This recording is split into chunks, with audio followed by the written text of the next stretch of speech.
শবে কদরের নামাজ ও দোয়া আছে কিনা, শবে কদর পাওয়ার সহজ উপায় কি?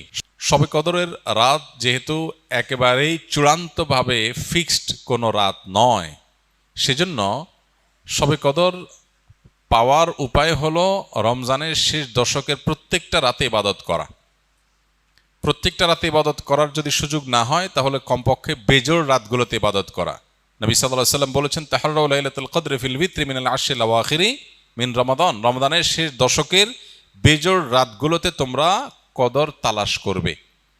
তার মানে এর মধ্যে যে কোনোটা হতে পারে। আল্লাহ তাআলা বিষয়টাকে উজ্জ্বল রেখেছেন কেন? হাফেজ ইবনে হাজার আসকালানী রহমতুল্লাহ আলাইহি বিশ্ববিখ্যাত হাদিস ব্যাখ্যাতা, হাদিস বেত্তা, তিনি সহিহ বুখারীর বিখ্যাত ব্যাখ্যা গ্রন্থ ফাতুল বারীতে লিখেছেন যে আল্লাহ রাব্বুল আলামিন লাইলাতুল কদর নির্দিষ্ট একটা রাতকে ফিক্সড করে না দিয়ে, এই যে শেষ দশক আবার বেজোড় রাতগুলোর মধ্যে সম্ভাবনা বেশি, এটা করেছেন যাতে করে আমরা বেশ কয়েকটা রাত ধরে ইবাদত করতে পারি। এখন মনে হতে পারে এটা তো আমাদের কষ্ট হচ্ছে, আমাদের জন্য বোঝা হলো, ফিক্সড হলো তো আমাদের জন্য সহজ হয়ে যেত। মরার পর যখন আমল নামা হাতে পাবো, তখন মনে হবে ইস, এই লাইলাতুল কদর আল্লাহ শেষ 10 রাতের মধ্যে রেখেছেন, পুরো রমজানে রাখতেন তাহলে 30 রাত ধরে ইবাদত করতে পারতাম। কারণ তখন লাভটা চোখে আসবে এবং দেখা পড়বে।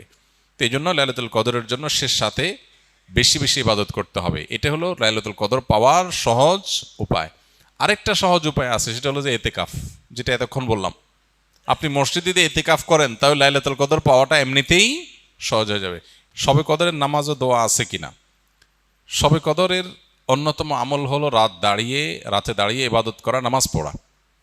এই জন্য আমরা লাইলাতুল কদরে ইনশাআল্লাহ তৌফিক অনুযায়ী 2 রাকাত করে করে লম্বা লম্বা কেরাত, লম্বা লম্বা রুকু, লম্বা লম্বা সিজদা দিয়ে খুব মনোযোগের সাথে দীর্ঘ সময় নিয়ে আমরা নামাজ আদায় করার চেষ্টা করব। এটাই হলো লাইলাতুল কদরের নামাজ। এর কোনো রাকাত সংখ্যা নাই যে এত রাকাত পড়তে হবে, যার যতটুকু তৌফিক হয়, 2 রাকাত, 4 রাকাত, 6 রাকাত, 8 রাকাত, তারাবির পরে রাতভর আমরা সে নামাজগুলো পড়তে থাকবো ইনশাআল্লাহ। নামাজের পাশাপাশি লাইলাতুল কদরে করার জন্য স্পেশাল আমল নবী করিম সাল্লাল্লাহু আলাইহি সাল্লামের পক্ষ থেকে রেকমেন্ডেড আমল একটাই আছে, সেটা হলো মা আয়েশা রাদিয়াল্লাহু তাআলা আনহা বর্ণিত হাদিসে যে দোয়ার কথা আমরা জানি, সেটা হলো আল্লাহুম্মা ইন্নাকা আফুউন তুহিব্বুল আফওয়া ফাফু আন্নি। হে আল্লাহ, আপনি ক্ষমাশীল, ক্ষমাশীলতাকে পছন্দ করেন, অতএব আমাদেরকে ক্ষমা করে দিন।